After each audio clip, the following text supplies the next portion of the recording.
ہمارا دماغ آخرت کی طرف ہونا چاہیے۔ اگست سن 1979 اگست سن 1979 کو امریکہ نے اپنا ایک راکٹ آسمان کی طرف چھوڑا، اور سنو، امریکہ نے اپنا ایک راکٹ آسمان کی طرف چھوڑا جس کا نام تھا اسکائی لیب۔ امریکہ نے 1979 میں اپنا ایک راکٹ آسمان کی طرف چھوڑا جس کا نام اسکائی لیب تھا، جس کا وزن 80 ٹن تھا۔ یاد رکھیے گا، میں پوچھ نہیں رہا ہوں، میں جانتا ہوں کہ رات کب 1 بجے کے بعد آپ کی ہمت جواب دیتی ہے، اور اب جلد سے 12 اور 1 بجے کے بعد کہیں ہوتے بھی نہیں ہیں۔ اب ختم ہو گیا وہ زمانہ رات بھر آپ انتظار کر سکیں، لیکن سنیے 80 ٹن تھا اس کا وزن۔ کتنا وزن تھا اس کا؟ 80 ٹن۔ کب چھوڑا؟ 1979 میں، 1979 میں۔ یہ اسکائی لیب آسمان کی فضاؤں میں اڑتا ہوا بہت اوپر چلا گیا، لیکن اچانک امریکہ نے اعلان کیا، امریکہ کی طرف سے اناؤنسمنٹ ہوتا ہے، اسکائی لیب کا نے اپنا کنٹرول چھوڑ دیا ہے۔ اسکائی لیب کو جو چیز کنٹرول میں رکھے ہوئے تھی اور جو چیز ہوا میں اڑ رہی تھی، اسکائی لیب کو لے کر پرواز کر رہی تھی، اس سے اسکائی لیب کا کنٹرول ہٹ گیا ہے۔ اب وہ 80 ٹن کا راکٹ، 80 ٹن کا اسکائی لیب بہت تیزی کے ساتھ آسمان سے نیچے کی طرف گر رہا ہے۔ لہذا آپ اپنی اپنی جانوں کی فکر کرو، اپنی اپنی جانوں کو بچاؤ۔ امریکہ نے اعلان کیا، امریکہ میں یہ خبر ریڈیو کے ذریعے پوری دنیا میں پھیل گئی۔ ہندوستان، پاکستان، امریکہ، آسٹریلیا، افریقہ، جرمن، فرانس، برٹین، مصر، عراق، ایران، اور کون سا دنیا کا ایسا ملک ہے جو اس خبر کو سن کر جس کے ہوش نہ اڑ گئے ہوں؟ ہر آدمی آسمان کی طرف دیکھ رہا تھا کہ کہیں میرے اوپر نہ گر جائے، کہیں 80 ٹن کا یہ راکٹ کہیں میرے سر پر نہ، میرے گھر پہ نہ ٹوٹ جائے، پورا بلڈنگ گر جائے گی، پورا میرا گھر، میری بلڈنگ ملبے میں بدل جائے گی۔ ہر آدمی کو فکر ہونے لگی۔ میرے بھائیوں، میں یہ بتانا چاہتا ہوں، 80 ٹن کا وہ اسکائی لیب جب اعلان ہوا کہ یہ زمین پر گرنے والا ہے اور کبھی بھی گر سکتا ہے اور کہیں دنیا کی کسی بھی ملک میں گر سکتا ہے، تو ملک کو فکر نہیں، ہر آدمی کو اپنی فکر ہو گئی ہے۔ پھر ہمیں جہنم کی فکر کیوں نہیں ہوتی ہے؟ پھر ہمیں آخرت کی فکر کیوں نہیں ہوتی ہے؟ دنیا کے معاملے میں ہم جتنا ڈرتے ہیں، آخرت کے معاملے میں ہم اللہ تبارک و تعالیٰ سے اتنا کیوں نہیں ڈرتے؟ اتنا خوف ہمیں اللہ آخرت کے معاملے میں کیوں نہیں آتا؟ آنا چاہیے، وہی چیز ہونی چاہیے۔ ہم اپنے آپ کو بھی بچائیں اور اپنے بیوی بچوں کو بھی بچائیں۔ آج سے تقریباً 30 سال پہلے کا واقعہ میں آپ کو بتاتا ہوں۔ آج سے تقریباً 30 سال پہلے کا واقعہ ہمارے اتر پردیش کے شمالی علاقے میں، یہی بستی گونڈا سائیڈ میں ہے، ایک بہت بڑا پانی کا سیلاب آیا، پورے گاؤں کے گاؤں بہ گئے، کئی لوگ اس میں ڈوب کے مر گئے، مویشی بہ گئے، چوپائے بہ گئے۔ بہت بڑا سیلاب تھا، پانی کا سیلاب۔ آج سے تقریباً کوئی 30-35 سال پہلے اتر پردیش کے مشرقی علاقے میں، شمالی یعنی اتری علاقے میں آیا۔ اتری علاقے میں میرے بھائیوں، اسی سیلاب کے اندر ایک منظر ایسا دیکھا گیا کہ اسی ڈوبتے ہوئے سیلاب کے اندر ایک پیڑ پانی میں ڈوبا ہوا ہے، ایک پیڑ پانی میں ڈوبا ہوا ہے، اور اس کے چاروں طرف پانی پانی ہے، اور اس پیڑ کی ایک ٹہنی پر ایک آدمی بیٹھا ہوا ہے، اور اس کی دوسری ٹہنی پر سانپ بیٹھا ہوا ہے۔ یہ ہے، یہاں آدمی ہے اور یہاں سانپ ہے۔ نیچے پانی بہ رہا ہے، آدمی ٹہنی چھوڑ نہیں سکتا، چھوڑے گا تو نیچے گرے گا اور پانی سیلاب میں بہ جائے گا۔ اس ڈوبتے ہوئے پیڑ پر صرف ایک آدمی بیٹھا ہے، ٹہنی کو پکڑے ہوئے ہے، اور جس ٹہنی کو پکڑے ہوئے ہے اسی ٹہنی کے اوپر سانپ بھی ہے، زہریلا۔ لیکن حالت، سانپ انسان کا دشمن اور انسان سانپ کا دشمن، لیکن حالت ایسی ہے، نہ سانپ انسان کو ڈس رہا ہے، نہ انسان سانپ کو کچھ کہہ رہا ہے۔ اگر یہ ٹہنی ہلا دے تو اس کو ڈر لگ رہا ہے یہ ٹہنی ٹوٹ نہ جائے اور گر نہ جائے. اور سانپ اس لیے نہیں ڈس رہا ہے کہ اگر اس کو ہم نے کاٹا تو کہیں اس نے اپنا ہاتھ پیر چلایا تو ہم نیچے نہ گر جاؤں, پانی میں بہہ نہ جائیں. غور کرو, سانپ تک اپنی جان بچانے کے لیے اس ٹہنی پر بے سود پکڑا ہے, اور انسان سانپ کو دیکھ رہا ہو, سانپ انسان کو دیکھ رہا ہے.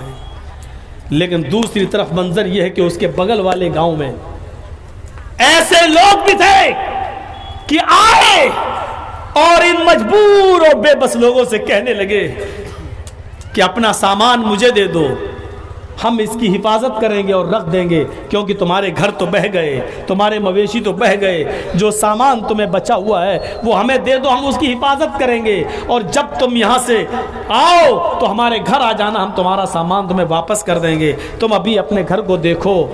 ان لوگوں نے ان پہ بھروسہ کر لیا اور اپنا سامان ان کو دے دیا. وہ لوگ اس سامان کو لے کے رفو چکر ہو گئے اور چمپت ہو گئے, بھاگ گئے. ایسے نازک موڑ پر ایک انسان کو کھائے جا رہا ہے, ایک انسان کو کھائے جا رہا ہے. مجبوری کا فائدہ بھی نہیں, مجبوری بھی نہیں دیکھی کہ ان کی گائیں بہ گئیں, ان کی بکریاں بہ گئیں, ان کے گھر بہ گئے, بیٹا بہ گیا تو بیٹی بچ گئی, بھائی بہ گیا تو بہن بچ گئی, باپ بہ گیا تو ماں بچ گئی.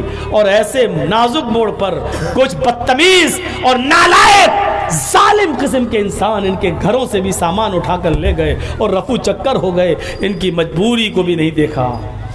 جہاں ایک انسان سانپ کو نہیں مار رہا ہے اور سانپ انسان پر حملہ نہیں کر رہا ہے, دنیا نے یہ منظر بھی دیکھا اور وہاں کے لوگوں نے یہ منظر بھی دیکھا, لیکن انسان ایسے موقع پر بھی اپنا کمینہ پن دکھا رہا ہے. سانپ انسان کو نہیں ڈس رہا ہے کہ ہم کہیں گر نہ جائیں اور بہ نہ جائیں. جہاں سانپ انسان کا دوست بن گیا ہے, لیکن ایسے موقع پر انسان کا دشمن بنا ہوا ہے. کیا امیدیں لگائی جا سکتی ہیں آج کے انسانوں سے, کیا توقعات لگائی جا سکتی ہیں آج کی انسانیت سے؟ میرے پیارے ساتھیوں ذرا تصور کرو, سوچو کہ ہم کس دنیا میں رہ رہے ہیں. یہی حال ہے آج. ہم کسی کو کھاتا ہوا نہیں دیکھنا چاہتے ہیں. ہم اپنی پریشانیوں سے اتنا پریشان نہیں جتنا ہم آپ کے سکھ اور آپ کی خوشی سے ہم پریشان ہیں. ہم آپ کا سکھ نہیں دیکھ سکتے ہیں. ہمیں اپنے گھر میں دال پکی ہے اس کی فکر نہیں ہے. اگر دوسرے کے کوکر سے سیٹی کی آواز بجتی ہے اور بریانی کی خوشبو آ رہی ہے تو ہمیں یہ الرجی ہے کہ اس کے گھر میں بریانی کیوں پک رہی ہے, اس کے گھر میں آج گوشت کیوں بن رہا ہے. حالت کتوں جیسی ہماری ہو گئی ہے کہ سارا جو کچھ ملے ہم ہی اس پر قبضہ کر لیں, ہم ہی کھا لیں, دوسرے کو ہم اس کا ایک چٹکی بھی نہ دیں ہمارے مال سے. جیسے گاؤں میں ایک بیل مر گیا ہو, گاؤں میں ایک بیل مر گیا ہو اور ایک کتا اس کے گوشت کو نوچ نوچ کے کھا رہا ہے. گاؤں کے دوسرے کتوں کو پتا چلا کہ بیل مرا ہے, پڑا ہے, وہ دوسرے کتے اس بیل کے پاس آتے ہیں, اس کو کھانے کی کوشش کرتے ہیں, لیکن یہ کتا بھونکتا ہے اور بھونک بھونک کر ان سارے کتوں کو بھگا دیتا ہے, کیونکہ اس کتے نے پہلے اس بیل پر قبضہ کیا ہے. یہ کھانا چاہتا ہے اور دوسرے کتوں کو بھگا دیتا ہے. ذرا تصور کرو کہ یہ کتا کتنا گوشت کھا لے گا اس بیل کا. 2 کلو, 3 کلو, 7 سے زیادہ 5 کلو میرے بھائیوں, لیکن یہاں تو 3 کنٹل پڑا ہوا ہے.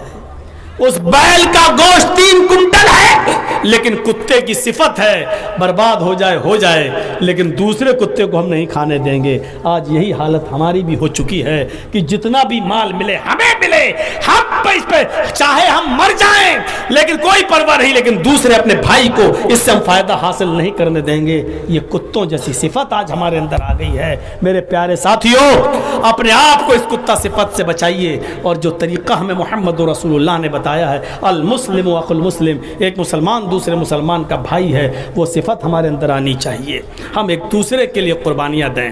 ارے اپنے لیے تو سب جی لیتے ہیں, اپنے لیے تو سب زندہ رہتے ہیں. زندگی تو وہ ہے کہ ایک جنگ کے اندر 3 صحابی زخمی پڑے ہیں, ایک آدمی پانی پلاتا ہے, اس کو لو پیو, دوسرا چیختا ہے میں پیاسا ہوں, کاش مجھے بھی کوئی پانی پلا دے. اس نے کہا نہیں, پہلے اس کو پانی پلاؤ, میرا بھائی مجھ سے زیادہ پیاسا ہے. یہ پانی لے کر اس کے پاس جاتا ہے, اس کے ہونٹ سے لگاتا ہے, پانی پانی کا پیالہ کہ تیسرا چیختا ہے بچ جائے تو مجھے بھی دے دینا, ایک گھونٹ میں بھی پی لوں, میں بھی بہت پیاسا ہوں. اس نے پانی روک لیا, کہا میں نہیں پیوں گا, پہلے اس کو پانی پلاؤ, میرا بھائی مجھ سے زیادہ پیاسا ہے. یہ تیسرے کے پاس جاتا ہے, اس کو اٹھاتا ہے, اس کی روح نکل جاتی ہے پانی پینے سے پہلے.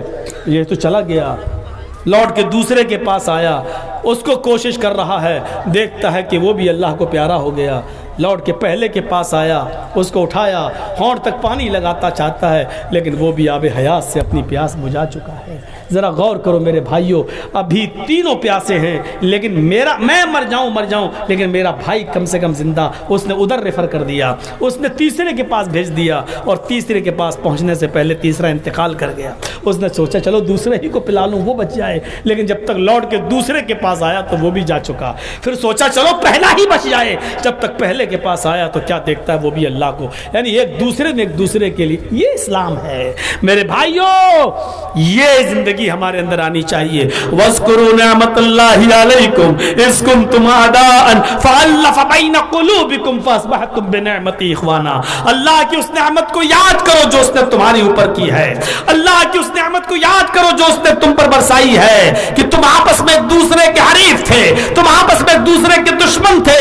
اللہ نے تمہارے دلوں میں الفت و محبت پیدا کر دی. فَأَلَّفَ بَيْنَ قُلُوبِكُمْ فَأَصْبَحْتُمْ بِنِعْمَتِهِ إِخْوَانًا. تو تم اللہ کی اس نعمت سے آپس میں بھائی بن گئے, آپس میں تم اللہ کی اس نعمت سے بھائی ہو گئے. تو میرے پیارے ساتھیوں, جب میں آیا تھا تو یہ پنڈال بھرا پڑا تھا, وہاں سے یہاں تک آنے میں دشواری ہو رہی تھی, اور اب آدھے سے زیادہ پنڈال خالی. سردیوں کی اس رات میں آپ کا بیٹھنا مشکل.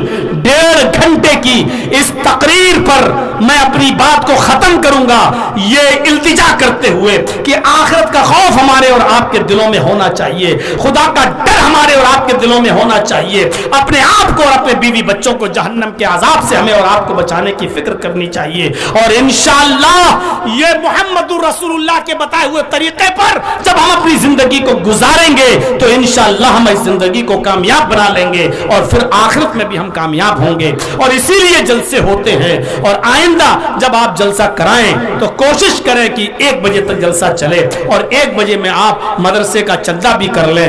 آپ سے چلتے چلتے ریکویسٹ بھی کر لیتا ہوں میں کہ میرے بھائیوں, یہ دینی ادارے ہیں, ہمارے اتر پردیش سے سبق حاصل کرو. مدرسوں پر کس طریقے سے آج پابندیاں لگی ہوئی ہیں, آپ کے مدرسے چل رہے ہیں, آپ خوش قسمت ہیں. ان مدرسوں کو اپنے تعاون سے زندہ رکھیے. اگر یوپی جیسا حال ہو گیا تو آپ بہت پچھتائیں گے.